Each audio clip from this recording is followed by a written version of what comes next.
আসসালামু আলাইকুম প্রিয় দর্শক, আপনাদেরকে শুভেচ্ছা সহ আমন্ত্রণ জানাচ্ছি বাংলাভিউ সংবাদে। সাথে আছি আমি সাকলিন হক। প্রথমেই শিরোনাম।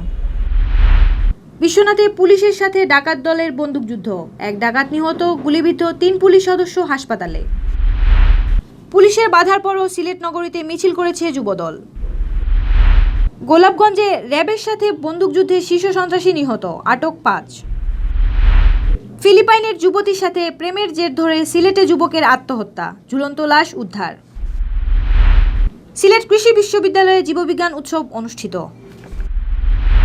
সিলেটের ফেঞ্চুগঞ্জে ক্লিন ফেঞ্চুগঞ্জ সংগঠনের পরিষ্কার পরিচ্ছন্নতা কার্যক্রম অব্যাহত। সিলেটের বালাগঞ্জে বিনামূল্যে 7 শতাধিক শিক্ষার্থীদের রক্তের গ্রুপ নির্ণয় কার্যক্রম সম্পন্ন। স্পেনে যথাযোগ্য মর্যাদা ও ভাবগাম্ভীর্যের মধ্য দিয়ে মহান শহীদ ও আন্তর্জাতিক মাতৃভাষা দিবস 2020 উদযাপন। এতক্ষণ শুনছিলেন শিরোনাম, এখন বিস্তারিত। সিলেটের বিশ্বনাথে ডাকাত পুলিশের মধ্যে পাল্টাপাল্টি গোলাগুলির ঘটনা ঘটেছে। এ ঘটনায় ডাকাত দলের অজ্ঞাতনামা এক সদস্যের মৃত্যু হয়েছে। এ সময় মৃত্যুবরণকারী ডাকাত সদস্যের হাতে থাকা একটি দেশীয় পাইপগান ও 3 রাউন্ড তাজা কার্তুজ উদ্ধার করেছে পুলিশ। ডাকাত দলের গুলিতে গুরুতর আহত পুলিশের 3 সদস্য হাসপাতালে চিকিৎসাধীন রয়েছেন। শুক্রবার দিবাগত ভোররাতে বিশ্বনাথ উপজেলা সদরের বিশ্বনাথ জগন্নাথপুর বাইপাস সড়কের মরমপুর সুরিরখাল এলাকার মধ্যবর্তী জায়গায় গাছ কেটে ডাকাতির প্রস্তুতি নিচ্ছিল অস্ত্রধারী ডাকাত দল। এ সময় পুলিশের টহল গাড়ি দেখতে পেয়ে ডাকাত দল গুলি করতে শুরু করে। এতে গাড়িতে থাকা পুলিশ সদস্যরা গুলিবিদ্ধ হন। খবর পেয়ে থানার ওসি শামীম মুসা ফোর্স নিয়ে ঘটনাস্থলে উপস্থিত হন। পুলিশের উপস্থিতি টের পেয়ে ডাকাত দল পুলিশকে লক্ষ্য করে গুলি ছুড়ে পালিয়ে যাওয়ার চেষ্টা করে। এ সময় পুলিশও পাল্টা গুলি করে। পরে স্থানীয় লোকজনকে সাথে নিয়ে পুলিশ এক ডাকাত সদস্যের লাশ উদ্ধার করে। এ সময় ওই ডাকাত সদস্যের হাতে একটি দেশীয় পাইপগান ও কোমরে থাকা 3টি তাজা কার্তুজ উদ্ধার করে। ডাকাত দলের গুলিতে বিশ্বনাথ থানার এসআই মিজানুর রহমান মিজান, কনস্টেবল চন্দন গৌর, রাসেল দাস গুরুতর আহত হয়ে হাসপাতালে চিকিৎসাধীন রয়েছেন। এ ঘটনায় থানায় মামলা দায়েরের প্রস্তুতি চলছে। সিলেটে পুলিশের বাধার পরও মিছিল করেছে জেলা ও মহানগর যুবদল। শনিবার বেলা 2টায় জেলা যুবদলের সদস্য সচিব মকসুদ আহমদের মুক্তির দাবিতে ওই মিছিল বের করা হয়। পুলিশ যুবদলের সিনিয়র নেতাদের বন্দরবাজারস্থ সমবায় ভবনে অবরুদ্ধ করে রাখলেও অন্যান্য নেতাকর্মীরা মিছিল নিয়ে নগরীর কয়েকটি সড়ক প্রদক্ষিণ করেন। জানা গেছে, জেলা যুবদলের সদস্য সচিব মকসুদ আহমদ বর্তমানে কারান্তরীণ। তার মুক্তির দাবিতে শনিবার পূর্ব নির্ধারিত বিক্ষোভ মিছিল কর্মসূচি পালনে নগরীর বন্দরবাজার কোর্ট পয়েন্টে যুবদল নেতাকর্মীরা জড়ো হন। বেলা 2টার দিকে বিপুল সংখ্যক নেতাকর্মী মিছিলের প্রস্তুতি নেওয়ার সময় কোতোয়ালি থানার ওসি সেলিম মিয়ার নেতৃত্বে পুলিশ বাধা প্রদান করে। এরপর যুবদল নেতাকর্মীরা মিছিল নিয়ে অগ্রসর হওয়ার চেষ্টা করেন। পরে যুবদলের সিনিয়র নেতাদের বন্দরবাজারস্থ সমবায় ভবনে অবরুদ্ধ করে রাখে পুলিশ। সিনিয়র নেতাদের অবরুদ্ধ করে রাখলেও অন্যান্য নেতাকর্মীরা বিক্ষোভ মিছিল কর্মসূচি সফল করেন। বিপুল সংখ্যক নেতাকর্মী করিমুল্লাহ মার্কেটের সামনে থেকে নায়রপুল পর্যন্ত মিছিল নিয়ে যান। তারা বিএনপি চেয়ারপারসন খালেদা জিয়া সহ সকল রাজবন্দীর মুক্তি দাবি করেন। সরকারকে প্রতিহিংসার রাজনীতি থেকে বেরিয়ে আসারও আহ্বান জানান তারা। এদিকে ভাষার মাসে যুবদলের শান্তিপূর্ণ কর্মসূচিতে বাধা প্রদান করাকে স্বৈরাচারী মনোভাব বলে এর নিন্দা ও প্রতিবাদ জানিয়েছেন জেলা যুবদলের আহ্বায়ক সিদ্দিকুর রহমান পাপলু। মিছিল পরবর্তী সমাবেশে সভাপতিত্ব করেন সিলেট জেলা যুবদলের আহ্বায়ক সিদ্দিকুর রহমান পাপলু। মহানগর শাখার সদস্য সচিব শাহ নেওয়াজ বক চৌধুরী তারেকের পরিচালনায় এতে বক্তব্য রাখেন ও উপস্থিত ছিলেন সিলেট জেলা ও মহানগর যুবদল নেতার মধ্যে আনোয়ার হোসেন মানিক, আক্তার আহমদ, তুফাজুল হোসেন বেলাল, আশরাফুদ্দিন ফরহাদ, মইনুল ইসলাম মঞ্জুর, মিজানুর রহমান নেসার, আবদুল্লাহ শাফি সাহেদ, লিটন আহমদ, কয়েস আহমদ, অলিউর রহমান, ফখরুল ইসলাম রুমেল, কল্লোলজ্যোতি বিশ্বাস জয় সহ আরও অনেক নেতাকর্মী।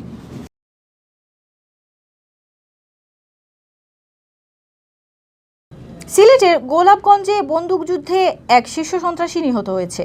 শুক্রবার দিবাগত রাত 2:30টার দিকে র্যাপিড অ্যাকশন ব্যাটালিয়ন ও ওই সন্ত্রাসীর মধ্যে বন্দুকযুদ্ধ ঘটে। নিহত সন্ত্রাসীর নাম আলী হোসেন। সে হত্যা মামলা সহ একাধিক মামলার আসামি বলে দাবি করেছে র্যাব। গোলাপগঞ্জ উপজেলার শরীফগঞ্জ ইউনিয়নের কদুপুর গ্রামে শুক্রবার দিবাগত রাত 2:30টার দিকে আলী হোসেনকে গ্রেফতারে অভিযানে যায় র্যাব। এ সময় র্যাবকে লক্ষ্য করে গুলি চালায় সন্ত্রাসী বাহিনী। র্যাবের সদস্যরা পাল্টা গুলি ছুড়লে সন্ত্রাসীরা পালিয়ে যায়। পরে ঘটনাস্থল থেকে আলী হোসেনের গুলিবিদ্ধ মরদেহ উদ্ধার করে র্যাব। এ সময় আরও 5 জনকে গ্রেপ্তার করা হয়েছে। বন্দুকযুদ্ধে নিজেদের এক সদস্য গুলিবিদ্ধ হয়েছেন বলেও জানিয়েছে র্যাব 9। সিলেট নগরীর হাওয়াপাড়া থেকে এক যুবকের ঝুলন্ত মরদেহ উদ্ধার করেছে পুলিশ। পুলিশ জানিয়েছে, ফিলিপাইনের এক মেয়ের সাথে শাহ কামাল নামের ওই যুবকের প্রেমের সম্পর্ক ছিল। শাহ কামালের আত্মহত্যার পেছনে এর যোগসূত্র থাকতে পারে বলে ধারণা করা হচ্ছে। ফিলিপাইনের ওই মেয়ের কয়েকটি ছবি ঘরের মধ্যে পাওয়া গেছে। শুক্রবার সকালে কাজের বুয়া এসে অনেকক্ষণ ডাকার পরও সাড়া না পাওয়ায় আশেপাশের লোকজন এসে দরজা ভেঙে ভেতরে ঢুকে কামালের ঝুলন্ত মরদেহ দেখতে পান। খবর পেয়ে পুলিশ মরদেহ উদ্ধার করে ময়নাতদন্তের জন্য ওসমানী মেডিকেল কলেজ হাসপাতালে পাঠায়। ময়নাতদন্ত শেষে তার মরদেহ অভিভাবকদের কাছে হস্তান্তর করা হয়। জানা গেছে, ফিলিপাইনের এক মেয়ের সাথে প্রেমের সম্পর্ক ছিল শাহ কামালের। এ নিয়ে তিনি সবসময় দুশ্চিন্তাগ্রস্ত থাকতেন। শাহ কামালের ঘরে ফিলিপাইনের ওই মেয়ের কয়েকটি ছবি পড়ে থাকতে দেখা গেছে। সিলেটে অনুষ্ঠিত হয়েছে জীববিজ্ঞান উৎসবের আঞ্চলিক পর্ব। সিলেট কৃষি বিশ্ববিদ্যালয়ে এই উৎসবের আয়োজন করে সমকাল ও বাংলাদেশ জীববিজ্ঞান অলিম্পিয়াড বিডিবিও। শনিবার সকাল ৯টায় জাতীয় পতাকা উত্তোলন ও বেলুন উড়িয়ে উৎসবের উদ্বোধন ঘোষণা করেন বিশ্ববিদ্যালয়ের উপাচার্য প্রফেসর ডক্টর মোহাম্মদ মতিয়ার রহমান হাওলাদার। উদ্বোধনী অনুষ্ঠানে জীববিজ্ঞান অলিম্পিয়াড আঞ্চলিক কমিটি ও সমকালে পতাকা উত্তোলন করেন যথাক্রমে বিডিবিও সভাপতি মোহাম্মদ শহীদুর রশিদ ভুইয়া, অলিম্পিয়াডের আঞ্চলিক আহ্বায়ক প্রফেসর মৃত্যুঞ্জন কুণ্ড ও সমকালের সিলেট ব্যুরো প্রধান চয়ন চৌধুরী। এ সময় উপস্থিত ছিলেন বিশ্ববিদ্যালয়ের registrar Badul Islam Shoaib, professor doctor Snehangshu Shekhar Chanda, professor doctor Ruhul Amin, professor doctor Sanjida Parvin, professor doctor Rameza Khatun সহ শিক্ষক কর্মকর্তা, অভিভাবকরা। বেলা 11টায় পরীক্ষা গ্রহণের পর শুরু হয় প্রশ্নোত্তর পর্ব। পরে আঞ্চলিক পর্বের বিজয়ীদের হাতে পুরস্কার তুলে দেওয়া হয়। এবারে জীববিজ্ঞান অলিম্পিয়াডে সিলেট বিভাগের 4 জেলার বিভিন্ন শিক্ষা প্রতিষ্ঠানের 798 জন শিক্ষার্থী 3 ক্যাটাগরিতে অংশ নেন। সারা দেশের 12টি ভেন্যুতে আঞ্চলিক পর্বে বিজয়ীরা জাতীয় অলিম্পিয়াডে অংশ নেবে।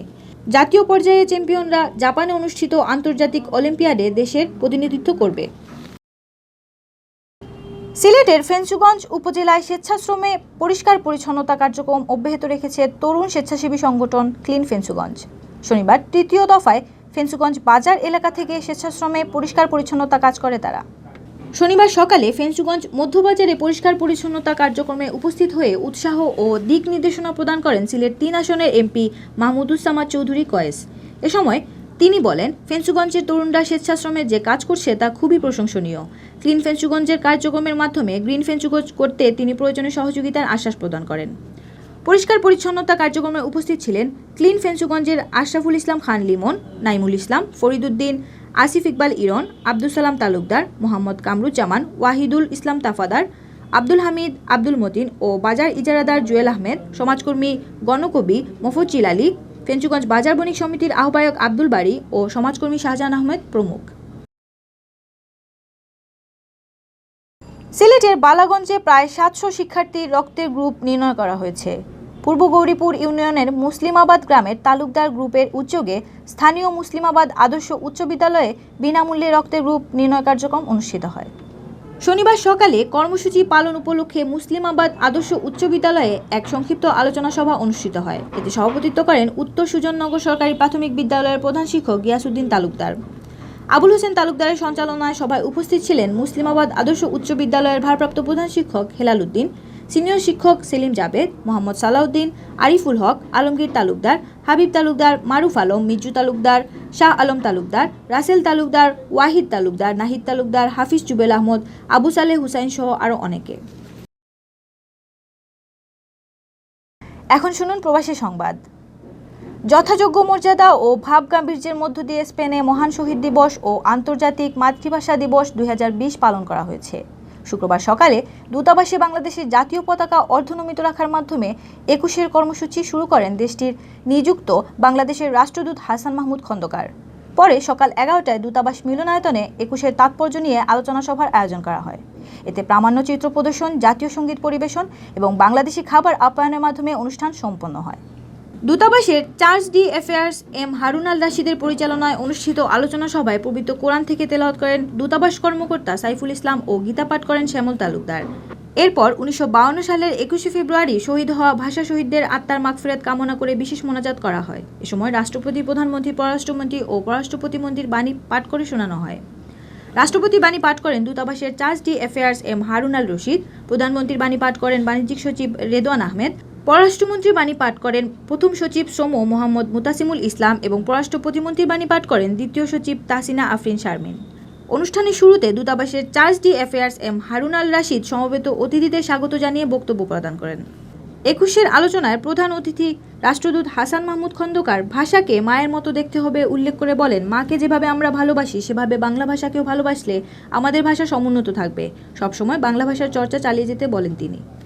অনুষ্ঠানে বাংলাদেশ অ্যাসোসিয়েশন ইন স্পেনের সভাপতি কাজী এনায়েতুল করিম তারেক, সাধারণ সম্পাদক কামরুজ্জামান সুন্দর, দূতাবাসের কর্মকর্তা কর্মচারীগণ, স্পেন আওয়ামী লীগ নেতৃবৃন্দ, স্পেনে বসবাসরত প্রবাসী বাংলাদেশিগণ এবং স্প্যানিশ নাগরিক ও বিদেশি অতিথিবৃন্দ উপস্থিত ছিলেন। এতক্ষণ শুনছিলেন বাংলাভিউ সংবাদ। রাতে প্রচারিত হবে সিলেটের আঞ্চলিক ভাষায় সংবাদ। দেখার আমন্ত্রণ রইল। সাথে থাকার জন্য সবাইকে ধন্যবাদ।